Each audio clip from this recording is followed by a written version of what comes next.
the layout. This is the February update. Not really much has happened. A lot of personal stuff going on at the moment, but I did manage to do some servicing on my locomotives. As you can see, I've got 4 of the 6 out on the baseboards at the moment. Just testing heights. I can get you a little bit closer. There we go. So as you can see, where's my pointy stick? We have the branch line at the top, slightly elevated. I'm still figuring out the best height for this, as I have to think about the hill drop on either side. It will probably get pushed back a few centimeters just because of the space, and probably drop down maybe a centimeter or 8 or 9 millimeters, just so that the embankment drop isn't so defined, because right here it would practically be a cliff face. Having buildings over here, you wouldn't be able to, it would be an absolute cliff face that just, I don't think, would look particularly good. I'd have to put some sort of retaining wall in there, and I haven't really thought about that. I could put some sort of retaining wall in there, but I digress. It's not something that I had previously thought of. So the better idea for me is just to move the line further back to allow that gradual the gradual embankment, and it means I don't have to worry about having so much scenery on the back. I can have a flat tree or two, like some bushes at the back and so on, so to create some sort of depth, as well as the scenic back baseboard that I will put on there. But I mean, that could change completely. I might put a small retaining wall in there. Like I still have to, think about it.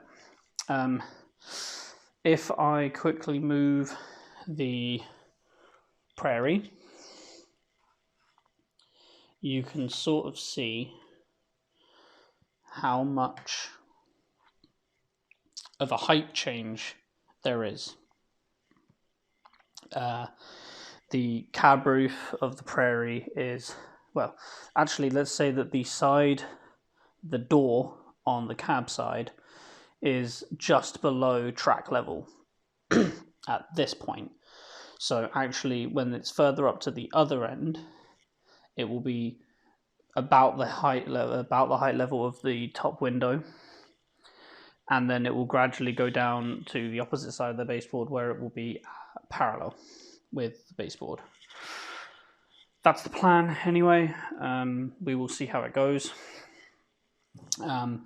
A lot of this month, at least a lot of the very few hours that I've had to spend time actually looking and developing bits on the layout, has been using, apologies for the janky camera, I need to lubricate the boom arm on the tripod. But as you can see, I've had the Hornby controller out, and I've been using that to service and test the locomotives, one of which is the Ruston 48DS, which will be potentially a mainstay at this facility. Nice tiny little thing. I really like this. It won't be connected with the flatbed for its entire life. One of the other things that I've been doing that I can show you is, well, I plan on having some buildings. And at present I'm using one of these. I can move that aside. This was just to replicate the loading dock, the loading area bay. It won't really be this long, but that was the idea, was just to represent it with that, so I could, sort of get some sort of idea. Anyway, I've been playing about with model kits, with some paper kits, trying to get card, basically so I can mock up some buildings, put some buildings around to get rough ideas of shape. I have some dimensions of similar buildings that I want to try, and if I can get them, I will buy them. But mostly I think I'll be scratch building. As you can see, I've got some sheets of balsa wood. This is 0.8mm balsa wood. Very flexible, very brittle. It breaks very, very easily, but it's easy to cut. And I was using this as light card.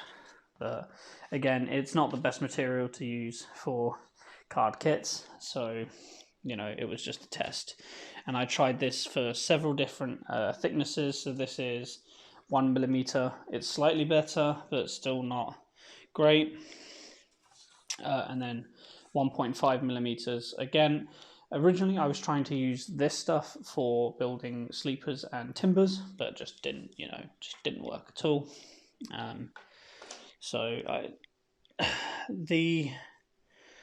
It came out okay, but then you can see at the back, if I bring it a little bit closer and try and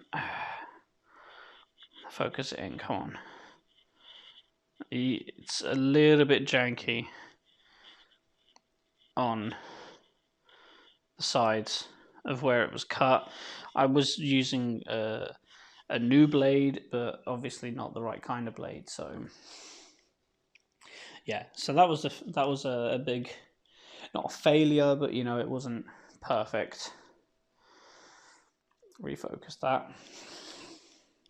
So where the square bit of paper is here will be a warehouse type building with a car park area to like the back, with further on this side where the 45 XX class boxes will be a warehouse that will go straight up to the scenic border, and then a warehouse at the end of here. Then if I do this without janking everything so much, moving you back a little bit, you can see roughly here is the first baseboard join, and it's just about here that the track will sort of curl off.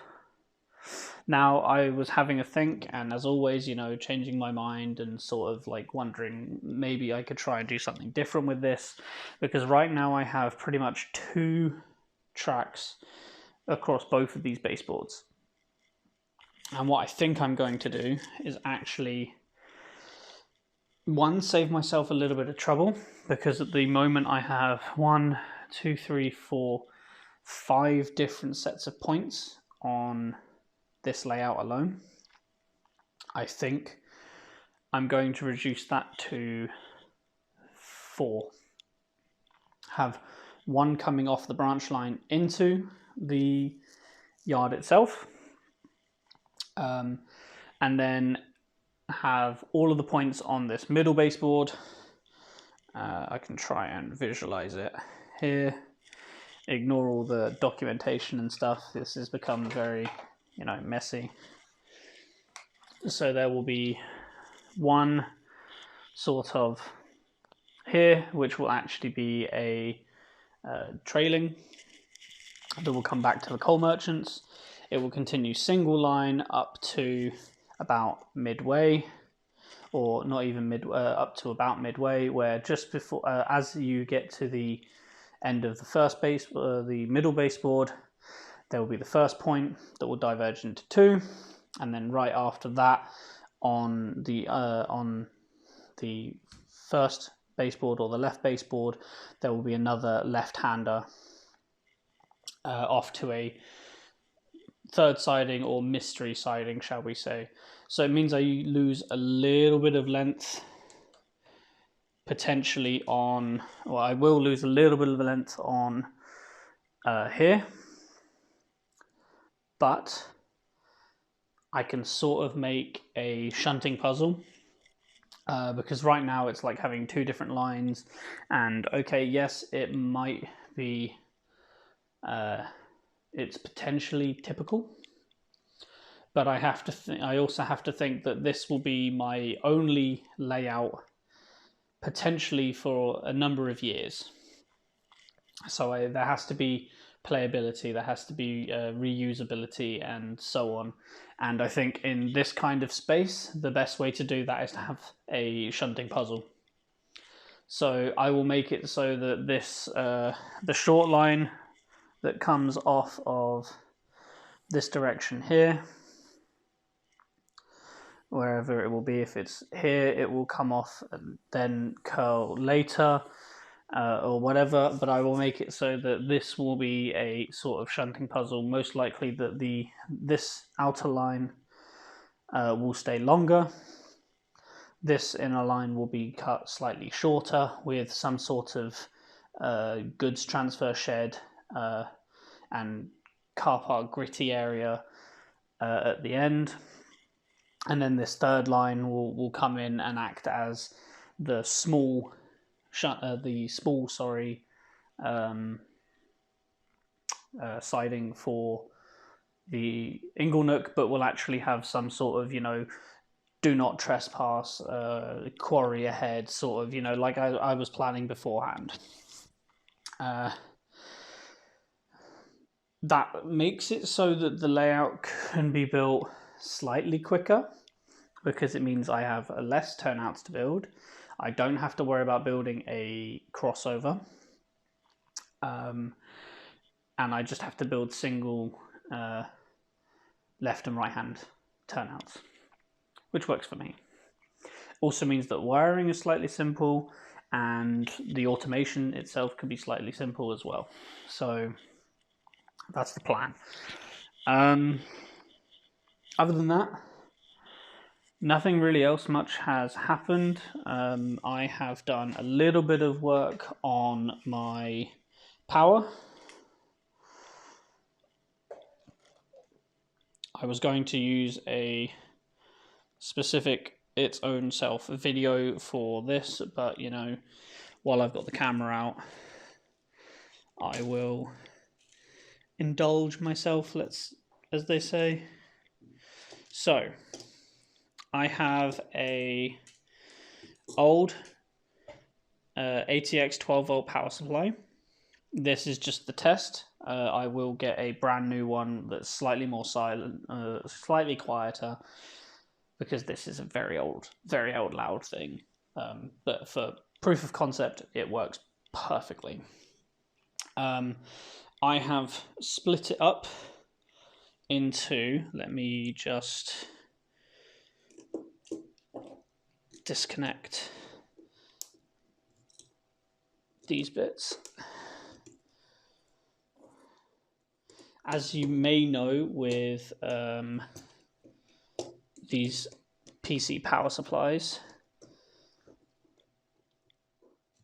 they do come with several different kinds of outputs, and they're usually displayed on the side. So you'll usually see this sticker on the side of each power supply. But I have divided it up into plus 12 volts out, ground, plus 5 volts, plus 3.3 volts, and then there is an individual bunch of wires that need to be cleaned up. But these are each labeled with what they represent. And the idea is that I will run the layout on the layout bus will be running off the plus 24. One of these is a plus 24. That's some extra ground wires. That's a plus 8. Minus 12. Either way, the idea is to tie this up to create a 19 to 20 volt bus. That itself will get fed. It won't get fed directly into this. I will use There are other components that I can think of, not right off the top of my head. I have a list.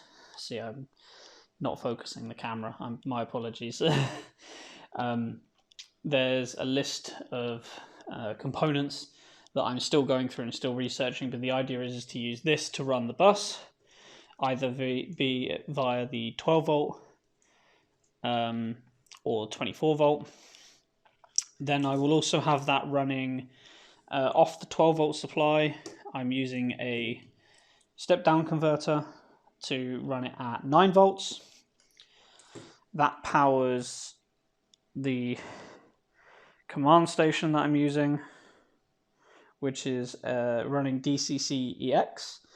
I will leave a link in the description to DCC-EX and 1 or 2 videos by some other YouTubers where they do a much better overview than I could ever do. But basically this runs using an Eligu Mega and a Arduino motor shield. And there'll be a lot more additions to this for sensors and things like that, but I will go into that later on. And basically that will run off, that runs off the 9 volts. The 12 volts gets fed directly into the track feed for the running track and the programming track. That gets sent out to the bus, and then that powers the track. So that's the idea. But other than that, there hasn't really been much, and do you know what? I think I'm going to have, in this update, I'm going to have something running on the Little Western Railway. So give me 2 seconds and I will set something up. So, this isn't great. It's not the best quality, I know, but here is the Bachmann 4500 class 4539 Prairie on the Little Western Railway at Oakenham Brickworks.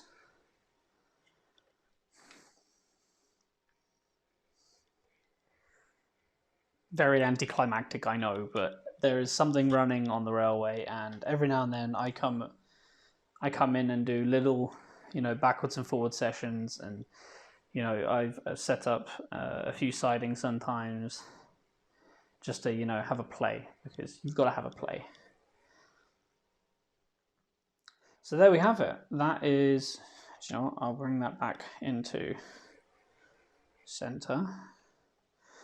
There is this month's update on the Little Western Railway, the Oakenham Brickworks. Originally it was going to be Fiddleston, but given that I have found a real-world location for this, I've now renamed it the Oakenham Brickworks.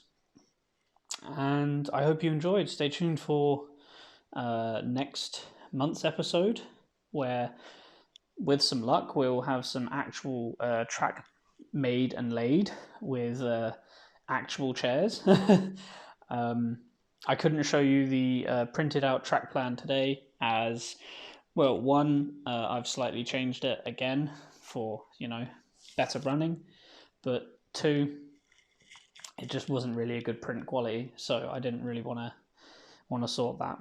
But yes, again, thank you very much for tuning in, and I will speak to you next month. Take care.